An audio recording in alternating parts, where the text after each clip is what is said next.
Olá, olá, meus irmãos. Estamos aqui para mais um episódio de Explicando as Escrituras. E hoje nós vamos explicar e expor Romanos capítulo 3. Isso mesmo, Romanos capítulo 3 é considerado por alguns alguns teólogos, estudiosos, um dos capítulos mais difíceis da Bíblia. Vamos expor, vamos ver se isso é real. É tão complexo assim? Eu acredito que não. Vamos lá. Sem perda de tempo, sem demoras, vamos direto às Escrituras. Abra sua Bíblia, Romanos capítulo 3, versículo a versículo. Vamos lá. Primeiro versículo. Que vantagem há então em ser judeu? Ou qual a utilidade há na circuncisão? Tá? Então vamos lá. Primeiro eu preciso explicar da seguinte maneira. Paulo, ele utiliza uma técnica muito usada pelos filósofos gregos no passado, que se chama de diatribe. O que é isso? Ele cria um personagem irreal, um ator ali, e esse ator ele cria perguntas, faz perguntas, da qual o próprio filósofo vai responder essas perguntas, criando uma técnica ali para conseguir prender a atenção do povo. Os filósofos gregos faziam muito isso ali nas arenas dentro ali da Grécia, antiga. E Paulo, ele usa essa técnica para falar ali, dialogar com os judeus, e ele começa a expor o que ele deseja expor através dessa técnica, tá? E ele começa com uma pergunta, exatamente fazendo essa técnica. Que vantagem há então em ser judeu, ou que utilidade há na circuncisão? E antes de eu responder, de eu esclarecer essa pergunta, eu preciso lembrar que no capítulo passado que nós fizemos a exposição, do capítulo 2 de Romanos, nós vimos que lá Paulo ele vai declarar, dizendo que não há nenhuma vantagem em ser judeu. No momento da salvação, ou como os judeus gostavam de dizer, do julgamento do mundo, não haveria nenhuma diferença entre julgar um judeu ou um gentio. Não haveria méritos nenhum só pelo fato de ser judeu ou de ser circuncidado. Como acreditavam os judeus. Eles acreditavam que a circuncisão e a etnia judaica ia dar para eles um passaporte direto para os céus. E Paulo vem, durante o capítulo 2, questionando e dizendo que isso não era uma verdade. Aqui o argumento muda, e em algum momento parece até que Paulo está se contradizendo. Mas nós vamos ver que não há contradição nenhuma, no que ele está falando. Então, qual a vantagem de ser judeu? É o que o Paulo está falando. E aqui ele age de maneira diferente da qual ele explicou no capítulo 2, porque ele vai dizer que há. No versículo 2 está lá, muito que, em todos os sentidos. O que é muita? Muitas as vantagens que existem em ser judeu e circuncidado. E ele diz, principalmente porque os judeus foram confiados as palavras de Deus. Ele diz que tem muitas, e ele vai falar aquela que ele considera a mais importante, que é, aos judeus foram confiadas as palavras do Senhor. Que palavra? A Torá. Deus se revelou aos judeus, e isso era motivo de muito orgulho dos judeus. Então haveria motivo dos judeus se orgulhar? Sim, Deus se comunicou com eles de maneira primária. Deus se comunicou aos judeus e se revelou aos judeus e não se revelou a qualquer outro povo. Através do judeu, a palavra, o conhecimento de Deus foi revelado a todas as nações. Mas quem foram os primeiros? Os judeus. É isso que Paulo está querendo dizer aqui. Há uma vantagem, sim. Na verdade, ele diz que há muitas, E ele traz uma, que ele considera a principal. Essa, eles conhecem a palavra do Senhor. Algumas versões bíblicas vai dizer os oráculos de Deus. Quer dizer, eles conhecem a palavra. Deus se revelou primeiramente a quem? Aos judeus. Então, isso era uma grande vantagem, Então, fechamos aí versículo 1 e 2. Versículo 3. Versículo 3. Eles vai continuar a diatribe, Ele novamente vai se expor como se fosse um judeu. Um judeu qualquer, esse judeu imaginário, que iria fazer mais uma pergunta. E agora, esse judeu imaginário, vai fazer: que importa se algum deles foram infiéis? A sua infidelidade anulará a fidelidade de Deus? O que os judeus, esse suposto judeu está querendo chegar? Onde ele está querendo chegar? Tá? Antes de falarmos nisso, eu vou colocar uma opinião muito pessoal minha, tá? Uma conclusão que eu cheguei. Eu acredito que essas perguntas, elas não saíram do nada, né? Paulo chegou e, eu vou inventar umas perguntas aqui para eu responder. Eu creio sim que Deus revelou a ele, o próprio Paulo vai falar isso mais à frente, vai declarar que as palavras que ele fala não é de sabedoria humana, mas recebeu do Pai por revelação, de Deus por revelação. Então eu creio que Deus revelava para ele e ele se comunicava. Mas eu creio que, em especial, essas perguntas, não somente Deus revelava, como ele também teve conhecimento dessas perguntas. Paulo era um judeu, né? Um mestre, né? Conhecedor das Escrituras. E ele, com certeza, participou de inúmeros estudos nas sinagogas judaicas do primeiro século. Era normal. Todo judeu, era a igreja da época, né, irmãos? Todo judeu ele ia para as sinagogas para quê? Para estudar a Torá, para estudar junto em congregação, né? Com os irmãos, com os judeus, eles iam lá estudar, ter maior conhecimento de Deus. Então, nessas reuniões, eu creio que Paulo já escutava essas perguntas. Então, quando ele cria essa pergunta aqui, não é uma pergunta que veio do nada. Ele tem base para perguntar isso aqui. E o que ele pergunta agora no 3 é muito interessante. Porque ele diz o seguinte, Paulo ele vem trazendo um conceito, né? Um ensinamento, dizendo e ensinando para os judeus que Deus era justo, Deus não havia falhado no seu pacto, na sua aliança que ele fez com Abraão. Aonde eu quero chegar com isso? Os judeus questionavam que se Deus abriu... Olha o que eles questionavam. Eles questionavam que se Deus chamou outro povo para ser o povo escolhido, ele estava sendo infiel à promessa que ele fez a Abraão, a Isaac e a Jacó, que seria ele um povo, pai de muitas nações. Não é essa a promessa que Deus fez a Abraão, a aliança que Deus fez com Abraão? Isso, Deus fez essa aliança. E o que os judeus eles alegavam? Se Deus está abrindo esse precedente para outras nações, Deus está quebrando a aliança. E o que eles faziam? Eles usavam esse argumento para causar descrédito na pregação que Paulo estava introduzindo, que era a pregação do Evangelho, da graça. Ele pregava a respeito de Cristo, o Messias que os judeus esperavam e que chegou. Né? Alguns judeus esperam até hoje eles estão esperando o Messias. O Messias veio, morreu, ressuscitou e eles estão esperando o Messias. Então Paulo está introduzindo dizendo assim, olha só, Deus ele é fiel sim. E a pergunta que ele diz assim, do que importa se alguns foram infiéis? Aonde os judeus estão querendo chegar com essa pergunta? Dizendo o seguinte, olha só, alguns judeus realmente foram infiéis. Eles estão concordando com isso, né? Alguns judeus foram infiéis. Mas por causa da infidelidade de alguns judeus, Deus se faz fiel e quebra a aliança que ele fez com Abraão? É isso que os judeus estão querendo falar e que Paulo está trazendo aqui, Que importa se algum deles foram infiéis? Quem foram os infiéis? Alguns judeus. Então, se alguns judeus foram infiéis, a sua infidelidade anulará a fidelidade de Deus? O que eles estão dizendo? Alguns judeus foram infiéis e Deus foi infiel mais ainda. Quebrou a aliança dele com Abraão, com o povo judeu, com os hebreus. A aliança foi quebrada. E Paulo vem dizendo no versículo 4 a resposta. De maneira nenhuma. Ou seja, o que ele está falando? De maneira nenhuma Deus é infiel.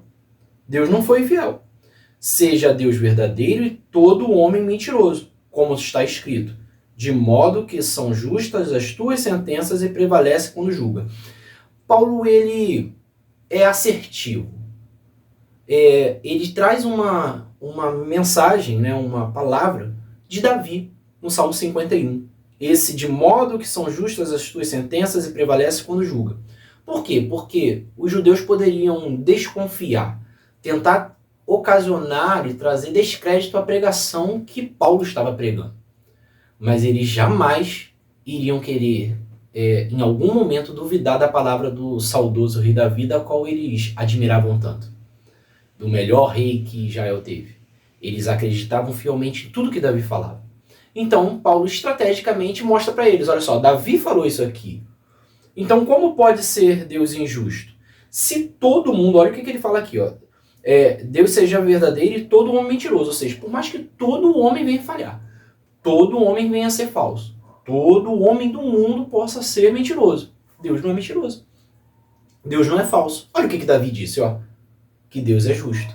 Então, Davi, um ditado popular que a gente diz, né? Cortou o mal pela raiz. E eles ficaram em uma saia justa, outra expressão que é muito usada no nosso século, né? Não é nem mais no nosso século, né? Eu tô ficando velho mesmo, né? Esse negócio de saia justa aí, se eu perguntar para um jovem aí, de repente ele não sabe nem o que significa. Mas, vamos lá. Você conseguiu me entender, né? Ele pegou os judeus na curva, ó. Terceira frase aí seguida, ó. Pegou ele na curva, né? Então, vamos lá. Então, ele está formando, ó. Deus não é justo, não é injusto. Deus é justo. Mesmo que todo homem possa ser injusto, Deus permanece justo, tá? Para os judeus, irmãos, parecia que a promessa, né, o pacto que Deus fez com Abraão estava sendo quebrado.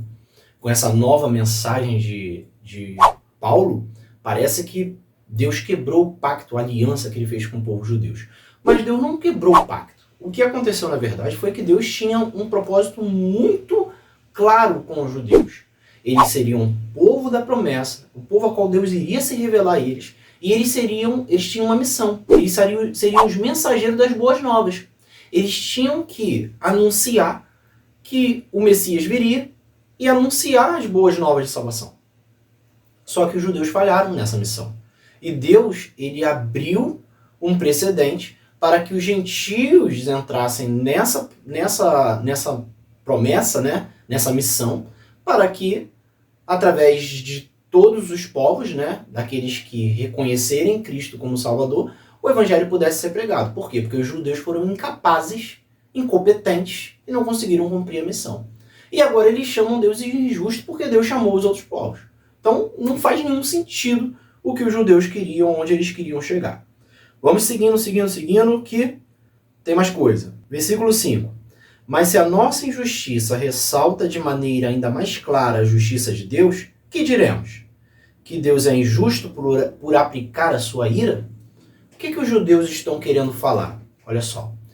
Se nossa injustiça, se nós somos injustos, os judeus, tá? Se os judeus são injustos e Deus é glorificado porque Deus é capaz de perdoar eles, então Deus está sendo injusto por aplicar a sua ira, já que quando os judeus erram, Deus é mais justo ainda em perdoá-lo, tá? Eles estão alegando isso. Eu vou explicar isso melhor no versículo 7, porque o 7 eu vou usar uma ilustração, uma analogia que eu criei e coloquei no meu livro, para poder explicar um pouquinho isso melhor, tá? E no final ele fala, no versículo 5 ainda, fala assim, fala como homem. O que significa esse fala como homem? Paulo está querendo dizer que ele está falando com argumentos humanos, com argumentos de um homem natural.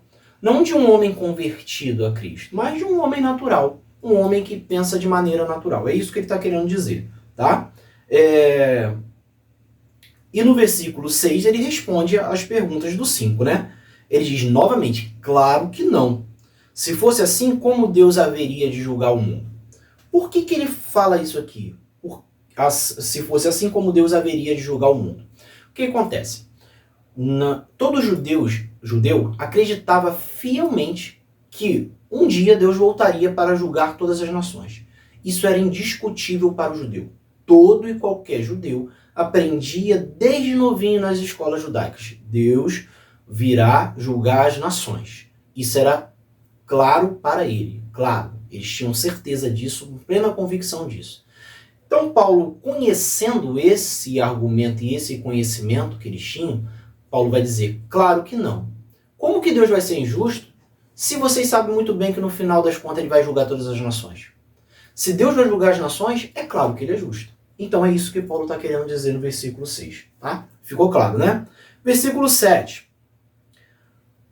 Alguém pode alegar ainda, se a minha mentira ressalta a veracidade de Deus, aumentando assim a sua glória, por que sou condenado como pecador? Eu quero explicar esse versículo e também o versículo 5. Eu vou esclarecer mais o 5 e aqui esclarecer bem o versículo 7 tá? Usando uma ilustração que eu uso no meu livro. Aproveitando para falar um pouco do meu livro, tá, meu irmão? Esse aqui é o meu livro Explicando Romanos, tá? Ele foi lançado pela editora Reflexão e está disponível à venda na Amazon, tá? Na Amazon você encontra e você consegue comprar esse livro, tá? No livro eu tenho uma explicação mais profunda, né? Aqui no vídeo eu tenho tempo. O vídeo não pode ficar muito extenso, muito longo, então eu sou mais breve. Aqui não, aqui eu trago um conceito e uma explicação mais profunda. Você quer se aprimorar nas escrituras, conhecer mais, né? Então, você pode ter a oportunidade de adquirir o meu livro Explicando Romanos, da editora Reflexão. Como que eu acho, Roberto? Entra na Amazon, no site da Amazon.com, e escreve Roberto Ornelas. Ornelas é com 2 L.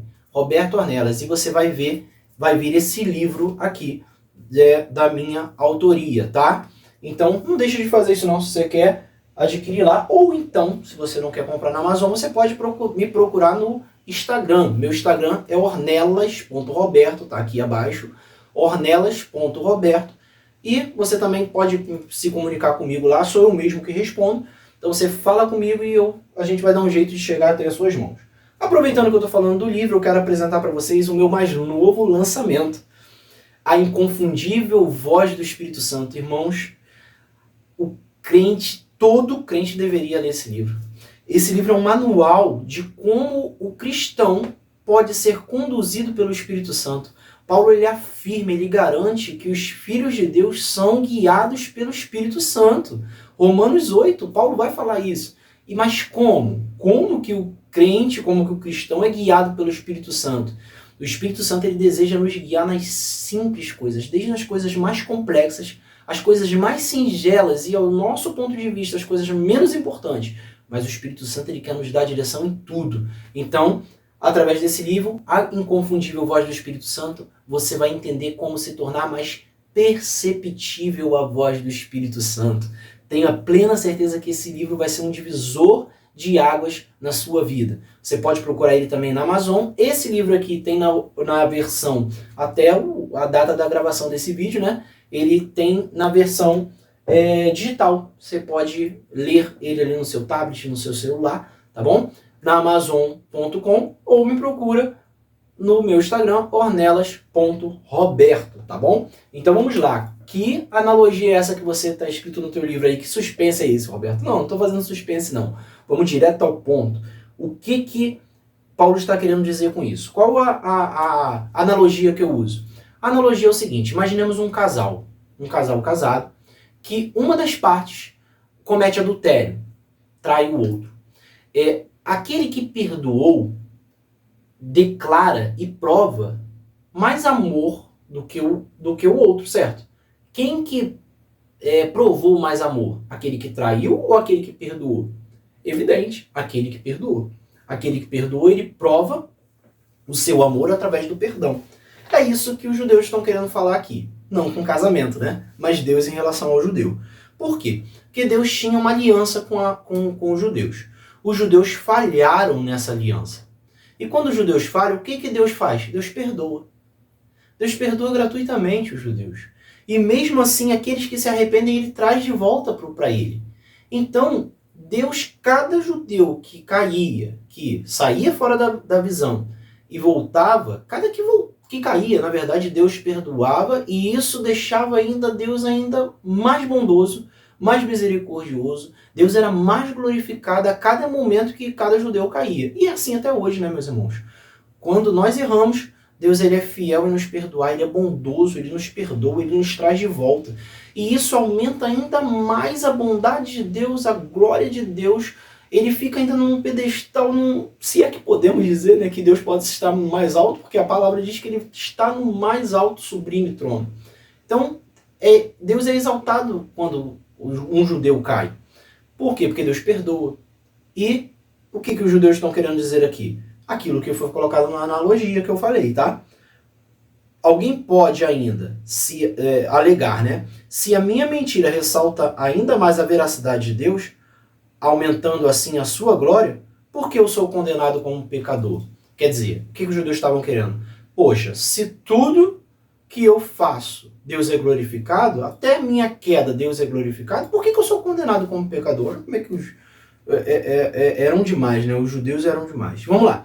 Então vamos no versículo 8, que nós vamos continuar dizendo aqui, ainda a respeito desse texto. Versículo 8. Por que não dizer, como alguns caluniosamente afirmam que dizemos, façamos o mal para que venha o bem? A condenação dos tais é merecida. Olha o que Paulo está perguntando aqui. Existia uma cultura no primeiro século da era cristã, e na verdade até o que antecede Cristo, de algumas religiões pagãs que ofereciam, faziam mal para aplacar a ira dos seus deuses pagãos. Tá? Os cananeus, por exemplo, existia um deus que eles serviam, que era o deus Moloque. Tá? Deus Moloque. Quando Moloque estava irado, o que eles faziam? Eles sacrificavam uma criança a Moloque, oferecendo a ele, fazendo esse mal, eles aplacavam a ira de Moloque. Então Moloque ficava mais calmo, né? Mais bonzinho, quando se fazia esse mal de matar uma criança. E olha como que essa cultura, como que esse pensamento pagão estava entranhado na cabeça dos judeus. Vou ler de novo, que agora você vai entender com uma outra visão. Por que não dizer, como alguns caluniosamente afirmam que dizemos, façamos o mal para que venha o bem? Eles estão dizendo que Paulo está pregando, olha o que ele está dizendo, que Paulo está pregando, que quando eles fazem o mal, quando eles caem, quando eles se voltam contra Deus, quando eles pecam, quando eles erram na missão, Deus é glorificado. Ou seja, é necessário o mal para que Deus seja exaltado. E Paulo prossegue dizendo, a condenação desses é merecida. Paulo não responde essa pergunta. Paulo simplesmente diz assim, esse infeliz, esse judeu que faz esse tipo de pergunta, a condenação dele é merecida. E Paulo encerra essa pergunta aqui. E ele volta no versículo 9 dizendo, que concluiremos então? Estamos em posição de vantagem? E ele mesmo diz, olha que vantagem que ele está falando aqui, irmãos. Ele está voltando a falar da vantagem de ser judeu. Há alguma vantagem em ser judeu? Versículo 9. Que concluiremos então? Estamos em posição de vantagem? E olha a resposta dele. Não. Por que não estão em posição de vantagem? Vamos lá. Já demonstrando que tanto os judeus quanto os gentios estão debaixo do pecado. Agora, Paulo vai explicar que há uma posição de vantagem dos judeus em relação aos gentios? Não. Por que não há? Lá no versículo 1 ele diz que tem uma vantagem. Qual era a vantagem? Aos judeus foram revelados a verdade, os oráculos de Deus, a palavra de Deus. Essa era uma grande vantagem. Mas para a salvação, não. Para a salvação, não. Olha o que Paulo está dizendo. Estamos em posição de vantagem? Não. Aí o que ele diz? Já demonstramos que tanto os judeus quanto os gentios estão debaixo do pecado. Ou seja, judeu errou, não vai ganhar salvação. Gentio errou, não vai ganhar salvação. Judeus fez o que agrada ao Senhor, se voltou para Cristo, acreditou, creu em Cristo como seu único e suficiente Salvador, ele vai para os céus. Os gentios, de igual maneira, não há nenhum mérito, vão ser avaliados na mesma medida. Judeus e gentios vão ser julgados na mesma medida. Não há privilégio nenhum. Não é porque é judeu de etnia judaica, aí hebreu, Deus vai ser mais brando com ele. Não é porque tem a marca da circuncisão na carne que Deus vai ser mais brando com ele. É isso que Paulo está querendo dizer. Quando é para salvação, está tudo no mesmo nível. Agora, quando é para receber, né, quando recebeu o privilégio de receber a mensagem do Senhor, é evidente que os judeus tiveram uma vantagem nesse sentido. Tá? Então, sempre quando Paulo fala que judeus e gentios estão no mesmo nível, ele está falando de salvação. Quando ele fala que os judeus tiveram privilégio, ele está falando do privilégio da revelação de Deus para os judeus, para o povo hebreu, no início do pacto, da aliança que Deus fez com Abraão. Versículo 9. Não, versículo 9 não. Vamos parar por aqui hoje e vamos fazer um segundo vídeo. Olha que maravilha, o vídeo fica muito longo, então nós vamos parar aqui, nós paramos então no versículo 9, tá? E vamos prosseguir no próximo vídeo a partir do versículo 10 e tentaremos ir até o versículo final, que é 31, do 10 ao 31, 20 versículos fica para o próximo vídeo. Se você gostou desse vídeo, meu irmão, não deixe de se inscrever no canal. Se você é novo por aqui, se inscreva no canal, seja muito bem-vindo. Esse é o canal da verdade da exposição da palavra. Então aqui você vai encontrar a verdade bíblica sendo falada e sendo ensinada e sendo exposta. Se inscreve no canal para que o YouTube possa entender que isso é relevante e dizer para os próximos, encaminhar para os próximos, né? O mecanismo do YouTube vai lá e indica para os próximos.